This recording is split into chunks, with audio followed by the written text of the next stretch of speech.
Assalamualaikum warahmatullahi wabarakatuh. Waalaikumsalam warahmatullahi wabarakatuh. Hai teman-teman semua, perkenalkan nama saya Wahyu Febrian Setia Putra selaku host dalam kegiatan podcast Bismai Saka kali ini. Nah, di sini saya akan mendampingi teman-teman dari awal sampai akhir cerita kita nih. Nah, di sini tidak hanya ada saya saja, tapi juga ada kakak-kakak yang sebagai inspiratif kita nih dalam segi mengatur waktu belajar dan lain sebagainya. Mungkin kita perkenalkan dulu nih dari awal. Ada ini yang kakak perempuan ini, ada Kak Aura Firdaus dan juga ada Kak Arya Jara Ramadan. Nah, di sini kakak-kakaknya kakak-kakak yang bener inspiratif bagi kita semua. Kakaknya ini panutan bagi teman-teman di SMA Islam Kepanjen. Nah, di sini kita cerita dikit aja ya dari kakak-kakaknya ini gimana nih pengalaman di SMA Islam Kepanjen. Nah, ini ada pertanyaan juga. Bagaimana kesan kakak-kakaknya di SMA Islam Kepanjen ini, apakah terasa beda dengan sekolah di daerah Malang yang lain nih Kak? Baik, sebelumnya makasih ya untuk Kak Wahyu selaku host karena udah menjadi kami sebagai narasumber di sini. Sebenarnya kalau saya lihat dari inti pertanyaan adalah itu kan apa yang membuat SMA ini berbeda dari sekolah lain, benar Kak ya? Nah, jadi menurut saya yang membuat sedikit ada perbedaannya itu dari kebiasaan atau rutinitas di setiap harinya Kak. Jadi kalau mungkin di sekolah lain itu masuk pagi itu dimulai langsung dengan pelajaran, tapi di sekolah kita itu kita membiasakan untuk melakukan rutinitas yaitu mengaji Kak di pagi hari. Jadi sebelum kita melakukan pembelajaran kita akan ada mengaji Quran Kak. Jadi itu sudah kita biasakan dari dahulu karena ya sudah jelas karena kita SMA Islam Kak ya. Jadi kita ada Islamnya. Jadi kita menjunjung tinggi syariat Islam juga lah Kak. Jadi gitu sih Kak menurutku perbedaannya sendiri. Kalau dari sudut pandang keseharian ya Kak ya. Kalau dari aku sendiri itu kan kita juga ada sholat duha ya. Jadi di sekolah SMA Islam Kepanjen ini juga diwajibkan untuk sholat duha, terutama pada saat istirahat gitu ya Kak. Lalu untuk kegiatan-kegiatan selanjutnya itu di hari Jumat. Di situ kita akan ada keputrian dan juga sholat Jumat untuk yang laki-laki seperti itu. Nah, ini bisa untuk teman-teman kayak yang mungkin tidak ada waktu luang di sekolah untuk sholat duha, mungkin di sini kita dikasih waktu ya Kak. Benar banget gitu.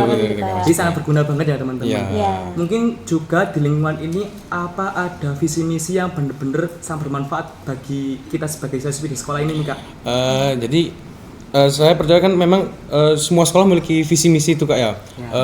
Dan salah satu visi misi di sekolah kita yang sangat diterapkan itu menurut saya itu adalah kebiasaan 3S Kak. 3S itu apa Kak ya? Kalau 3S itu kan senyum, sapa, salam. Nah, kalau di SMA yang lain itu nggak seluruhnya itu melaksanakan hal tersebut seperti itu kan. Kadang ada anak siswa atau siswi yang lalai ketika berpapasan dengan gurunya. Acuh gitu ya. Ya benar banget. Nah, kalau di SMA Islam Kepanjen, misal kita ketemu dengan Bapak Ibu guru, terus karyawan, staf, juga wakas, itu kita akan bersalaman, menyapa dan juga seperti memberikan gambaran sapa dan santun kita terhadap gurunya seperti itu. Jadi bermanfaat bagi semuanya ya Kak ya. Terus juga mungkin implementasi bagi kita di lingkungan ini apa ya dengan adanya 3S tersebut nih Kak? Jadi kan kita sudah mengimplementasikan kebiasaan itu di setiap hari kita kayak mungkin maksudnya Kak itu dampaknya Kak atau mungkin efeknya kita setelah melakukan atau menjalankan visi misi tersebut Kak ya.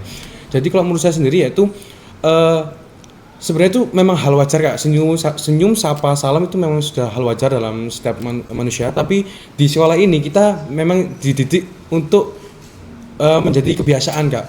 Sebenarnya bukan hanya kepada di warga sekolah tapi namun di luar sekolah juga Kak. Mungkin bisa sebagai acuan untuk kedepannya bisa lebih sering keluar lah Kak ya. Jadi menurut saya dampaknya atau apa itu sebenarnya lebih membawa dampak ke positif Kak, karena kita tahu sendiri dengan perkembangan zaman yang mungkin sangat pesat sekarang banyak orang-orang itu sosialisasinya itu masih kurang Kak, dimana mereka mungkin masih takut untuk menyapa, takut untuk berterima kasih atau yang sebagainya. Jadi itu yang ditanamkan di sekolah kita Kak, dan menurut saya sudah diimplementasikan oleh siswa-siswa dan berdampak positif Kak. Menurut saya gitu. Oke, tadi benar-benar bermanfaat ya. Mungkin ada nggak visi, mungkin patokan atau mungkin prinsip dari sekolah kita nih yang bermanfaat bagi yang lain? Nah, kalau untuk prinsip dari sekolah kita itu kan sesuai dengan visinya ya, membentuk generasi yang bertakwa, cerdas, kompeten dan juga peduli. Nah, jadi sekolah ini tidak hanya mendidik siswa-siswi sebagai siswa-siswi yang cerdas, banyak berkompetensi seperti itu, tapi kita juga mengutamakan adanya akhirat seperti itu. Jadi lebih Ketakwaan gitu ya. Iya, itu benar maksudnya, Kak. banget.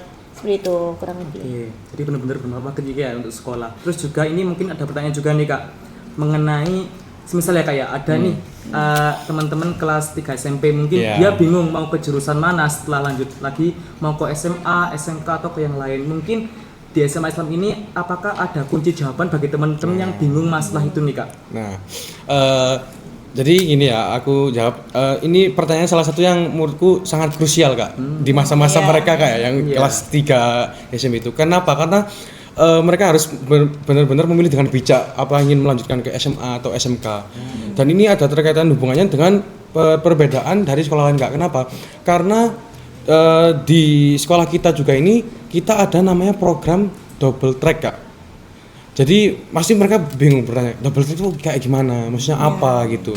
Jadi ya itu tadi, karena mungkin dilihat dari kalau mungkin dari anak kelas 3 SMP itu mungkin banyak kebingungan Kak. Kalau nanti saya ambil SMA, nanti saya nggak dapat kejurusan. Nanti kalau saya tidak dapat kejurusan, saya tidak bisa berfokus dalam bidang akademik gitu. Ya, kayak relate banget Kak. Dan menurut saya itu setelah saya masuk SMA itu jawabannya itu ketemu gitu Kak, ada solusinya. Karena itu tadi program double track. Double track itu jadi gini, kita di sekolah SMA ini sama aja kayak kita mendapat 3 sekolah langsung Kak. Jadi kita dapat SMA-nya, dapat SMK-nya, dan dapat madrasahnya juga atau keislamannya Kak. Jadi program double track tersebut itu dimana ketika kita setiap hari Sabtu kita masuk, tapi kita bisa memilih jurusan Kak. Jadi apa aja jurusannya Kak? Nah, untuk jurusannya itu sebenarnya ada 4 Kak, yaitu pertama tata boga, robotik, DKV dan otomotif Kak. Dan menurut saya itu yang memang membuat SMA ini berbeda gitu Kak. Karena ya itu tadi, ketika banyak siswa-siswa atau mungkin banyak adik-adik kita yang kelas 9 itu bingung mau ngambil SMK atau SMA, kita memiliki solusi di jalan tengah Kak. Kita bisa memadukan keduanya itu Kak. Jadi ada dapat SMA dan dapat SMK juga Kak. Jadi paket komplit. Paket komplit Kak, iya gitu. Terus aku tadi sempat dengar sih Kak masa tentang madrasah. Mungkin aku sempat dengar juga di sini katanya juga ada nih Kak madrasah untuk teman-teman yang mau menetap di sini Kak. Mungkin yang namanya itu seperti Mahat. Itu seperti apa ya Mahat itu Kak ya kalau boleh tahu? Kalau Mahat itu semi-semi dengan pondok pesantren gitu ya Kak. Jadi kegiatannya hampir memper dengan pondok pesantren. Dimana kita itu tetap mempelajari kitab, mengaji dan sebagainya. Dan itu menetralisir adanya pergaulan yang seperti zaman sekarang gitu ya Kak ya. Jadi mewadahi teman-teman yang mungkin bagi orang tua yang mau mendidik anaknya lebih baik lagi dalam segi sikap maupun keagamaan Kak ya. Kita bisa memfasilitasi dengan cara Mahat tadi ya Kak ya. Benar sekali. Itu Mahatnya apakah hanya untuk laki-laki atau juga ada yang untuk perempuan Kak? Gini ya, jadi kalau dari aku sendiri Mahat itu sebenarnya juga benar tadi dibilang dari Kak Ura itu untuk meminimalisir mungkin adanya takutnya orang tua takut anaknya mendapat pergaulan kurang baik dan lain sebagainya. Dan menurut saya itu juga untuk dari pertanyaan apakah untuk cuma laki-laki, enggak, itu di SMA ini ada Mahat Putra dan Mahat Putri. Jadi tidak hanya putra saja, jadi bisa putra putri dari kedua orang tua bisa memasuknya ke Mahat gitu Kak. Jadi paket komplit banget nih Kak ya. Iya, benar banget. Terus juga di SMA Islam ini kan paket komplit sudah Kak ya. Itu juga ada Mahatnya. Lah di sini gimana nih Kak tentang kejurusan ataupun ada kelas yang mungkin berbeda dari kelas-kelas yang lain nih Kak? Nah ada ini Kak, satu kelas yang dimana itu kita bisa memilih jurusannya sendiri, lalu fasilitasnya sudah lengkap dan juga di situ kita lebih nyaman di sini, lebih diprioritaskan lah bahasanya oleh sekolah. Nah di situ satu kelas itu yang namanya kelas mandiri Kak. Di situ ada AC-nya, ada TV gitu ya Kak. Keren gak ya? Jadi enak banget di situ Kak. Paket lengkap. Lalu di situ nanti saat kita mau penjurusan di kelas 11 kita itu nanti akan bisa memilih jurusan yang kita mau, tidak dipilihkan oleh sekolah. Jadi kita bisa bebas ya Kak, semisal nih Kak ya, semisal aku nih jurusanku mau ke biologi, jadi kita bisa pindah ke kelas lain ya Kak ya, sesuai dengan apa yang kita inginkan. Benar banget Kak. Sangat bantu banget ya teman-teman ya Kak ya. Intinya kayak mungkin lebih ke fleksibel aja sih Kak.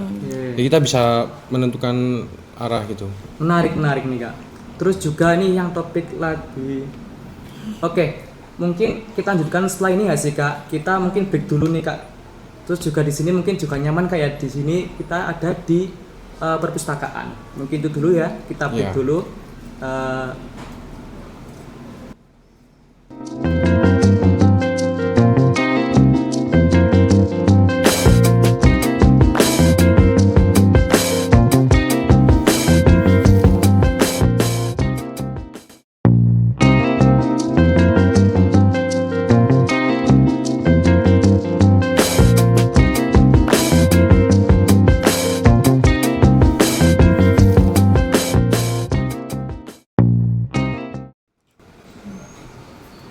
Nah, kita lanjut lagi ke topik pembahasan selanjutnya ya. Ini Iya. Kak ya. Di sini mungkin yang lagi tren di lingkungan sekolah itu mengenai kejar-kejaran mengenai ekstra dan lain Oh, sebagainya iya, nih, Kak. Kak. Iya. Nah, aku kepikiran juga yang lagi hits sekali ini tentang organisasi. Nah, itu mungkin dari kakak-kakaknya organisasi itu seperti apa ya? Kalau menurut aku pribadi ya ini organisasi itu tempat untuk kita memperluas relasi seperti itu, lalu mengembangkan diri, bakat dan potensi kita. Jadi tidak semua anak organisasi itu masuk organisasi dengan cuma-cuma seperti itu ya Kak. Jadi pasti ada tujuannya juga. Nah di sisi lain kan banyak itu ya Kak ya, rumor-rumor anak organisasi nilainya jeblok nih kayak gitu ya. Itu bener-bener. pasti banyak banget ya Kak. Nah di situ kita sebagai anak organisasi banyak juga mewawancarai anak-anak organisasi yang lain di situ bahwa mereka itu bisa manajemen Bagi tugas waktu gitu ya, bagi tugasnya antara tugas di sekolah dan juga tugas di organisasinya. Dengan adanya banyak kegiatan pastinya ada banyak bentrok-bentrok juga. Nah itu masih bisa dihilangkan gitu loh Kak, maksudnya dalam artian itu bisa dikendalikan seperti itu, jadi masih bisa ranking dan sebagainya itu masih tetap aman, tugas masih lengkap seperti itu Kak. Intinya dari Kak Aura aku nambahin ya, kalau dari rangkumannya lah atau intinya itu sebenarnya organisasi itu suatu kelompok atau organisasi yang itu sebenarnya dampaknya itu baik untuk kita karena di dalam situ kita bisa melatih potensi diri kita. Nah, ya. Yang seperti tadi dijelaskan oleh Kak Aura sendiri yaitu membagi waktu, memanage waktu, belajar kepemimpinan dan ya mungkin bener tidak semua orang yang masuk organisasi cuma kan ada katanya cuma ingin kelihatan wow gitu atau Famous, famous seperti gitu. itu. Ya, hanya juga sih, Kak. Iya, kalau menurut saya sama Kak Aura sendiri itu memang benar-benar suatu komitmen gitu Kak untuk masuk. Kita juga harus memiliki visi misi, integritas yang tinggi gitu Kak. Ya. Jadi sisi tambahan sih gitu kalau menurut. Nah, itu ya. Mungkin di SMA Islam Kepanjen ini ada organisasi apa aja Kak ya kalau boleh tahu ya? Kak Aura mungkin mau menjawab. Oh iya. Kalau di SMA Islam Kepanjen itu ada 5 organisasi ya Kak. Jadi aja ada OSIS, BDI, PMR, DA dan juga Paskib. Nah di situ mereka juga saling bahu membahu dalam satu proker dan sebagainya. Jadi saling bantu nih kayak meskipun ada kegiatan apa aja, jadi mereka saling bantu ya. Nah, Ya iya. intinya mereka saling berhubungan lah satu sama lain karena ya masih di naungan yang sama yaitu sekolah kita SMA Islam kan. Ya mungkin kita berjalan sendiri-sendiri Kak. Mereka masih saling berhubungan, saling membahu gitu. Jadi intinya tadi dari itu teman-teman bisa untuk skala prioritas ya, mana yang lebih penting dari Nah, ya itu juga itu. Ya itu benar juga. Intinya skala prioritas lah. Kita sudah terjun ke dalam organisasi, kita biasanya akan belajar mengenai skala prioritas. Bagaimana kita harus mendulukan kewajiban terlebih dahulu. Kita bisa mengatur waktu. Kita bisa menyelesaikan problem solving dengan pemikiran-pemikiran yang kritis gitu Kak. Ya. Terus juga selama kakak-kakak kan jual organisasi ya ini ya. Iya. Mungkin Iya, dari benar. kakak-kakak ada nggak pengalaman apa aja yang didapatkan dan mungkin tuh bisa berdampak bagi kakak-kakak tuh di lingkup sekolah ataupun di luar juga gitu Kak.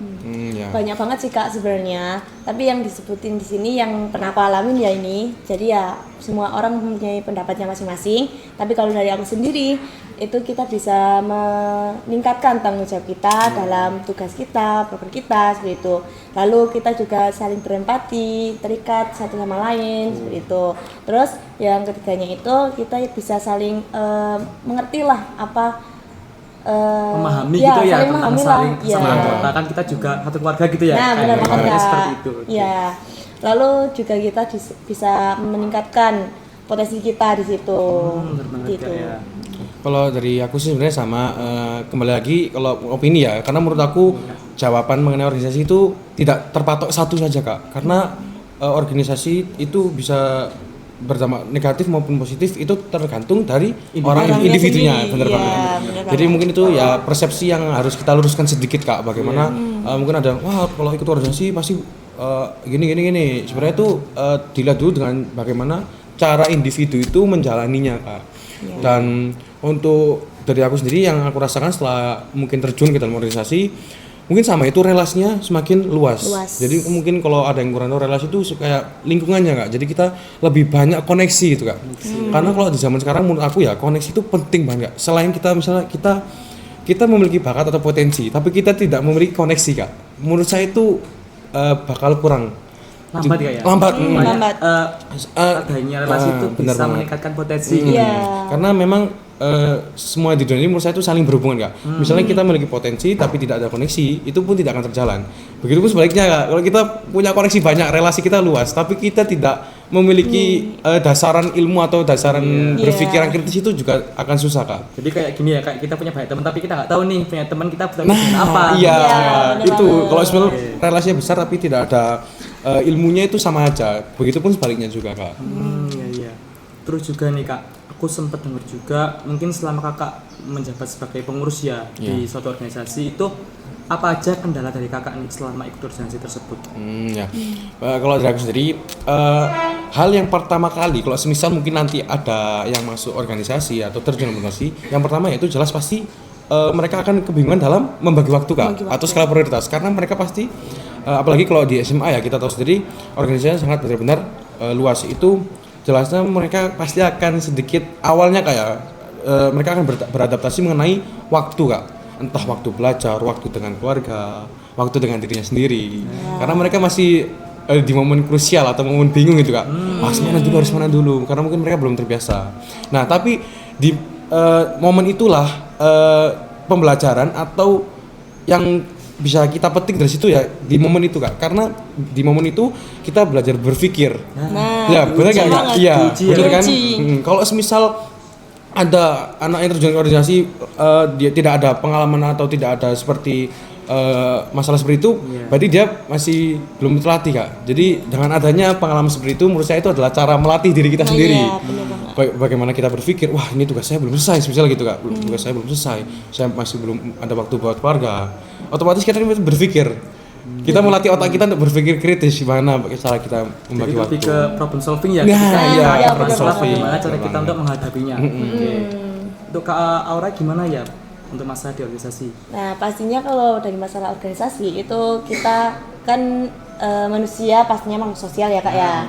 Kita nggak pernah yang namanya terhindar dari yang namanya miskom. Nah, di situ kita itu belajar bagaimana cara kita menjalin komunikasi yang baik dengan sesama anggota sehingga satu pekerjaan itu sesuai dengan apa yang diharapkan, seperti itu Kak. Nah, di sini tuh kan mungkin untuk kakak-kakak ngerasa nggak di sini tuh organisasi itu nyaman nggak sama lingkungan, sama kayak teman-teman sesama organisasi itu nyaman atau enggak? Oke, ya jadi gini, kembali lagi kalau menurut aku sendiri sama Kak Ora sebenarnya itu tergantung individual atau tergantung bagaimana kalian menyikapinya Kak. Kalau tadi pertanyaannya bagaimana hubungannya, intinya hubungan dengan pertemanan organisasi maupun teman luar organisasi, menurut saya itu jika kalian sudah terjun itu harus bisa balance Kak. Ya, Jadi netral. kita harus tahu waktu di mana kita harus bisa menempatkan untuk kita berhubungan dengan teman organisasi, kita berhubungan dengan luar. Jadi seperti itu Kak. Menurut saya hubungannya itu kalau saya sendiri yang saya rasakan ya saya fair saja. Saya bisa membagi waktu dengan teman organisasi maupun teman luar itu. Oke. Jadi itu Kak ya. Terus juga ini Kak, mungkin untuk dari kakak sendiri ngerasa nggak organisasi itu penting nggak untuk memulai relasi atau ilmu-ilmu mengenai apa sih yang lagi di lingkungan sekarang itu perlu nggak organisasi? Apa hanya organisasi itu hanya fokus untuk dengan apa aja yang dia lakukan ketika di organisasi, apa dia harus juga melihat relasi atau mengetahui apa aja yang ada di lingkungan luar nih Kak agar menambah relasi dia? Baik. Kak Ora mau jawab atau? Kakak aja. Oh, ya udah. Jadi intinya gini, dari pertanyaan tadi itu kan bagaimana cara kita tuh di organisasi itu cara pandang kita di luar gitu kan Kak, atau mungkin cara pandang kita. Menurut aku itu seperti kayak kalau kita ikut mungkin pemikiran itu orang yang belum terjun gitu Kak. Jadi banyak orang yang belum terjun ke organisasi mereka belum tahu apakah organisasi ini penting untuk kedepannya, untuk ini di kedepannya kan. Tapi ketika kita sudah terjun ke dalamnya, kita sudah tahu bagaimana organisasi itu, kita bisa problem solving. Di situ kita bisa melihat bahwa organisasi ini memang menurut saya relevan ya untuk seterusnya, untuk masa depan kita Kak. Karena ya itu tadi, kembali lagi kita di organisasi itu belajar mengenai berbagai problem gitu, public speaking dan lain sebagainya. Jadi kalau ditanya apakah penting mengikuti organisasi untuk di luar organisasi maupun bermasyarakat, menurut saya itu pandangan yang dilihat dari orang yang belum bertindak atau belum terjun langsung ke dalamnya. Sedangkan kalau kita sudah pernah atau sudah pengalaman, sudah masuk, menurut saya itu justru mereka akan merasa terbuka sebenarnya, open minded gitu Kak. Jadi kayak mereka melihat wah ada benar juga organisasi karena memperluas relasi dan lain sebagainya itu Kak. Menambahkan dari Kak Zerol juga, itu pada intinya itu lebih paham gitu ya Kak ya, lebih mengetahui bagaimana sampai sudut-sudut dalam organisasi bagaimana seperti itu ya Kak. Jadi dalam organisasi itu banyak sekali hal yang bisa kita pelajari juga gitu. Ya kayak misalnya kayak ada kegiatan kita bagaimana nih cara menangani kegiatan gimana nih ya, merancang kayak gimana juga kan. Juga di ilmu dasar sekolah kan nggak ada ya. Tapi itu adanya ketika kita masuk ke organisasi. Itu mungkin ilmu yang bermanfaat bagi teman-teman juga nih yang mau join ke organisasi ketika mau join di SMA Islam Kepanjen ini. Jadi itu tentang organisasi Kak ya. Nah ini ada lagi mengenai Q&A ini. Ada ini pesan-pesan dari netizen nih Kak mengenai organisasi. Iya. Silakan Kak. Itu pertanyaannya satu. Apakah wajib kita ikut organisasi? Nah. Baik ini ya. Jadi menurut saya gini, semuanya itu tergantung. Ini menurut opini saya dan pandangan saya.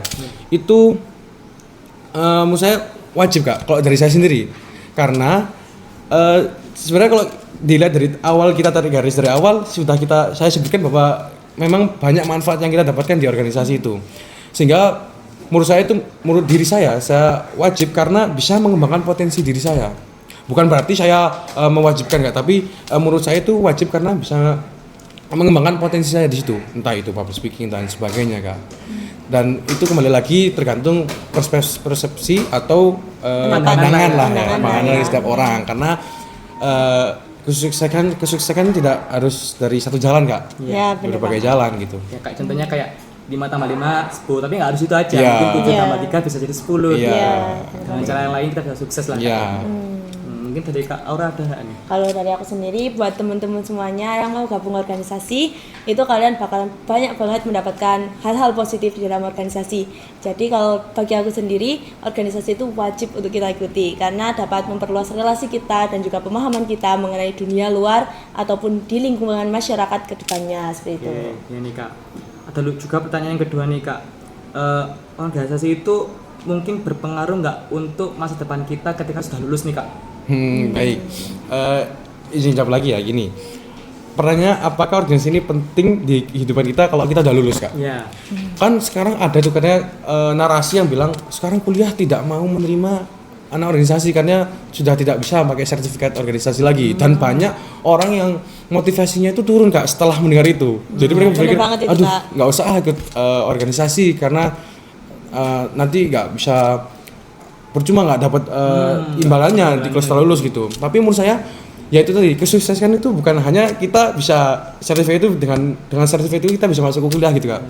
Tapi dari kita belajar public speaking, problem solving, kita belajar relasi yang banyak, itu sudah menurut saya bermanfaat bagi kehidupan kita. Tidak harus kita sedang kuliah harus diterima melalui organisasi itu Kak. Kita bermasyarakat, kita bisa bermasyarakat, kita bisa memberi manfaat di lingkungan sekitar kita. Menurut saya itu sudah manfaat itu sendiri Kak. Menurut saya seperti itu Kak. Untuk Kak Aura mungkin gimana nih pandangannya? Ya sama seperti Kak Cheryl ya. Kalau menurut aku pribadi, kita kan juga pastinya kalau udah lulus sekolah pastinya berkumpul dengan orang-orang yang berbeda dari sekolah kita yang sebelumnya. Jadi berbeda sekolah menjadi satu sehingga kita juga butuh adanya relasi dan di situ organisasi dibuat. Jadi di pandangan kakaknya ini meskipun dalam segi itu tidak semuanya itu bisa jadi ikut ke organisasi, tapi itu juga pengalaman bagi kita untuk bermasyarakat gitu ya. Di situ mungkin kita bisa menyimpulkan Kak dari yang tadi, yaitu organisasi itu penting meskipun imbalannya itu tidak seberapa, tapi pengalamannya bisa untuk dibantu benar semua banget. orang Kak ya, bermanfaat bagi semua orang gitu loh pokoknya. Ya, Iya. dan tambah dari saya lagi ya, mungkin tinggalan di organisasi juga kita jangan takut untuk kita tidak bisa berkontribusi juga Kak. Karena saya yakin dalam kita berorganisasi kita bisa mengembangkan potensi kita di dalam berbagai bidang Kak. Jadi jangan takut untuk mencoba hal baru. lah. Oke. Jadi di situ mungkin kesimpulannya itu yang pertama ya Kak ya, mengenai apa sih SMA Islam Kepanjen, terus bagaimana SMA Kepanjen itu bisa mencakup keseluruhan dari poin-poin tadi gitu kan. Bagaimana cara mendidik siswinya agar bisa jadi siswi yang yang berkorban baik, bertakwa dan sebagainya Kak ya. Dan juga untuk organisasi mungkin itu yang paling penting juga mengenai pengalamannya Kak ya.